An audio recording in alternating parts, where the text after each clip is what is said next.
Hey, hi everyone, welcome to our channel. In this video, we will start the class 9th Artificial Intelligence का chapter 1 Introduction to Artificial Intelligence की video 5 यानी कि topic 5 हमने आपको chapter 1 की introduction video में बताया हुआ है कि कौन कौन से चैप्टर 1 में हम टॉपिक्स पढ़ने वाले हैं। उन्हीं में से टॉपिक 5 हम वीडियो 5 के फॉर्मेट में आपके लिए लाए हैं। तो टॉपिक 5 यानी कि वीडियो 5 में हम क्या पढ़ने वाले हैं, advantages and disadvantages of artificial intelligence. Artificial intelligence के क्या एडवांटेजेस हैं हमारी लाइफ पे, क्या डिसएडवांटेजेस है, वो हम पढ़ने वाले हैं। तो सबसे पहले एडवांटेजेस की बात करें तो फर्स्ट एडवांटेज क्या है यहाँ पर, reduction in human error. Human error को कम करेगा ये। It can reduce error and increase accuracy and precision.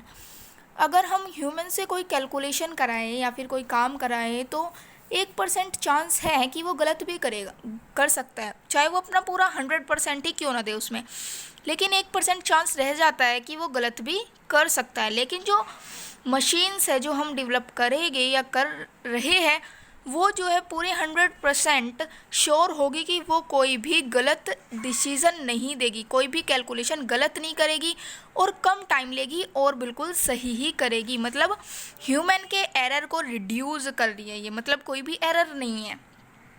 समझ में आया? तो सेकंड क्या, फर्स्ट तो ये हमारे एरर को रिड्यूस करी, reduction in human error. Second क्या है, ज़ीरो रिस्क, रिस्क नहीं रहेगा बिल्कुल भी। तो human can overcome many risk by letting AI robots do them for us, whether it be defusing a bomb, going to space, machine with metal bodies or survive unfriendly आएगा यहाँ पर। अगर आप नोट कर रहे हो तो यहाँ पर अनफ्रेंडली लिख लेना कि सर्वाइव अनफ्रेंडली एटमोसफेयर। मानने की बात है कि जो AI रोबोट्स हैं वे अनफ्रेंडली एटमॉस्फेयर होते हैं, मतलब उनमें कोई एटमॉस्फेयर का कोई भी प्रभाव नहीं पड़ता, लेकिन ह्यूमन पे पड़ता है। वो ज़्यादा माइनस के टेम्परेचर में नहीं रह सकते, उनको सांस लेने में दिक्कत हो सकती है। लेकिन जो आर्टिफिशियल इंटेलिजेंस के जो हम रोबोट्स बनाएंगे उनमें वो जो मेटल की बॉडीज़ के होते हैं उन पर कोई भी एटमॉस्फेयर का प्रभाव नहीं पड़ेगा। तो कहीं भी अगर हमें डिफ्यूजिंग अ बॉम्ब, हमें कोई बॉम्ब को डिफ्यूज़ कराना है या फिर हमें स्पेस में जाना है कुछ चेक करने के लिए, मशीन्स यानी कि हमें ज़मीन के नीचे जाना है अंडरग्राउंड, तो हम जो है AI रोबोट्स का यूज़ कर सकते हैं क्योंकि वे अनफ्रेंडली एटमॉस्फेयर में भी रह सकते हैं। लेकिन ह्यूमन जो है वो अनफ्रेंडली एटमॉस्फेयर में नहीं रह सकते। ह्यूमन की जान को खतरा होगा अगर हम कहीं उसे स्पेस या फिर अंडरग्राउंड भेजना चाहे या डिफ्यूज़ करने के लिए बॉम्ब को, तो उसकी जो है जान को खतरा रहेगा ह्यूमन की। अगर हम AI के रोबोट्स को भेज दे तो ज़ीरो रिस्क यानी कि ज़्यादा खतरा नहीं रहेगा, हमें रिस्क रहेगा ही नहीं। तो इसका एक एडवांटेजेस क्या है कि ज़ीरो रिस्क। तो 3 देखते हैं अब हम, 24/7 availability. Human also need break and time off to balance their work life and personal life, but AI can work endless without breaks. जो ह्यूमंस है उनको ब्रेक्स भी चाहिए होता है, उनको टाइम ऑफ, उनकी जो वर्क लाइफ और जो है उनकी पर्सनल लाइफ को मैनेज करने के लिए उनको जो है रेस्ट चाहिए होता है, ब्रेक चाहिए होता है कुछ काम करने के बाद। लेकिन जो आर्टिफिशियल इंटेलिजेंस के डिवाइस है वो एंडलेसली वर्क करेंगे, उनको कोई रेस्ट की ज़रूरत नहीं होती है, पूरे 24 आवर वे कम करने के लिए एबल है AI की मशीन। तो इसका 3 यानी कि थर्ड एडवांटेज क्या हो गया कि 24/7 अवेलेबिलिटी। फोर्थ क्या है, अनबायस्ड डिसीजन, बिना पक्षपात के डिसीजन लेना। Human being are driven by emotion whereas AI is devoid of emotions. मतलब जो ह्यूमंस है वो पूरा इमोशन से भरे हुए हैं ह्यूमन बीइंग, और जो AI के जो मशीन्स है वो बिल्कुल डिवॉइड है इमोशन से, उनके अंदर कोई इमोशन नाम की चीज़ नहीं है। लेकिन ह्यूमन के पास जो है इमोशंस है and highly practical and rational in its approach. Therefore जो ये AI की मशीन है वो प्रैक्टिकल मतलब अपने डिसीज़न पे ही टिकी रहेगी, चाहे वो मतलब वो अनबायस्ड डिसीज़न नहीं लेगी कोई इमोशन में फंस कर। It does not have any biased view which ensure more accurate decision making, जो हमें इंश्योर करता है कि ये अच्छे से डिसीजन बनाएगी क्योंकि उसमें कोई भी पक्षपात यानी कि उसमें इमोशंस ही नहीं है। अगर हम मशीन्स की जगह ह्यूमंस को डिसीज़न रखने भेज दे कि कौन सही है, एक जगह उसका फ्रेंड है, एक जगह उसका दुश्मन है, तो इनमें से हमें डिसीजन लेना है कि किसने आंसर सही दिया और किसने गलत। तो थोड़ी सी मतलब चांस ये है कि वो अपने दुश्मन को गलत बताएगा, क्योंकि फिल विद इमोशंस, क्योंकि ह्यूमन बीइंग जो है वो इमोशन से भरा हुआ है और अपने फ्रेंड को सही बता देगा। लेकिन जो एआई के रोबोट्स हैं उसमें कोई भी इमोशंस नहीं है। जो सही है सामने वाला वो सही ही है, चाहे वो दुश्मन हो चाहे वो फ्रेंड हो। तो इसका 4 एडवांटेजेस क्या है? Unbiased decision. अब आ जाते हैं डिसएडवांटेजेस पे।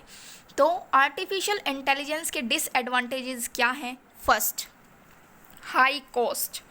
To create a machine that can simulate human intelligence requires plenty of time, resource and can cost a huge amount of money. अगर हमको कोई रोबोट बनाना है, कोई मशीन बनानी है, तो उसके लिए सबसे पहले क्या चाहिए होता है? पैसा, जो कि बहुत ज़्यादा पैसा चाहिए होता है। एंड प्लेंटी ऑफ टाइम, यानी कि टाइम भी उतना ही चाहिए होता है। मशीन्स बनाने के लिए बहुत टाइम चाहिए होता है और जो है उसमें मनी भी बहुत ज़्यादा चाहिए होती है। तो पहला डिसएडवांटेजेस तो यही होगा कि बहुत ज़्यादा मनी चाहिए हमको। अब सेकंड डिसएडवांटेजेस पे चलते हैं। इंक्रीज इन अनएम्प्लॉयमेंट, अनएम्प्लॉयमेंट को ये इंक्रीज करती हैं। AI reducing the need of human interference from many tasks that resulted in death of many job opportunities. अगर AI की मशीन ही ह्यूमन की तरह काम करने लगी तो इससे क्या होगा कि जॉब की बहुत सारी जो अपॉर्चुनिटीज़ है जॉब, वो जो है डिक्रीज़ हो जाएगी। मतलब ह्यूमंस की नीड नहीं होगी कि ह्यूमंस को बुला के काम कराया जाए, तो इससे बहुत सारी जॉब्स की डेथ होगी। मतलब हमें ह्यूमन की नीड नहीं है। अब तो आर्टिफिशियल इंटेलिजेंस का जो रोबोट है या फिर जो मशीन है वही एबल है कि वो सारे वर्क परफॉर्म कर रही है। तो इंक्रीज इन अनएम्प्लॉयमेंट, मतलब अनएम्प्लॉयमेंट बढ़ेगा, बेरोजगारी बढ़ेगी क्योंकि जॉब नहीं होगी। और जो गरीब है वो तो जॉब से ही जीते, तो वे और पुअर हो जाएंगे, तो अनएम्प्लॉयमेंट बढ़ेगा। थर्ड डिसएडवांटेजेस क्या है हमारी? Make human lazy. AI application automate the many tedious and repetitive task due to which we do not have to memorize things for solve puzzles to get the job done. We tend to use our brain less and less. This addiction to AI can cause problems to future generation. Make a human lazy, मतलब human जो है वो lazy बनेगा। AI का robot अगर सब काम करने लगा तो ह्यूमन जो है लेज़ी बन जाएगा। कैसे बन जाएगा? जो AI के रोबोट है वो कितने भी ट्रेडिशियस टास्क उससे परफॉर्म करवाए वो परफॉर्म करेगा, लेकिन जो ह्यूमन है इससे वो अपना लेस और लेस, बहुत कम अपना दिमाग का यूज़ करना शुरू हो जाएगा। सभी काम रोबोट से ही कराएगा और अपना मतलब ज़्यादा चीज़ मेमोराइज़ नहीं कर पाएगा कि क्या किया था, क्योंकि सब काम तो रोबोट से कर रहे हैं। और अपने ब्रेन का बहुत कम यूज़ करने लग जाएगा, लेस एंड लेस, जिससे कि फ्यूचर वाली जो जनरेशन है उसको भी दिक्कत लगेगी, क्योंकि सारे काम तो रोबोट से कर रहा है, तो ह्यूमन जो है वो लेज़ी बन जाएगा। तो इसका डिसएडवांटेजेस ये भी हो गया। तो इस वीडियो में हमने advantages of AI and disadvantages of AI देखे। आपको एक बार लास्ट लाइन और पढ़ लेनी चाहिए कि please subscribe our channel, please subscribe our channel. इस चैनल पे आपको रोज़ एक वीडियो आर्टिफिशियल इंटेलिजेंस की ज़रूर मिलेगी। क्लास 9 का आर्टिफिशियल इंटेलिजेंस, क्लास 9 की मैथ, आपको दोनों चीज़ इस चैनल पे मिलेगी। तो please subscribe our channel, like our videos and share our channel. Bye bye.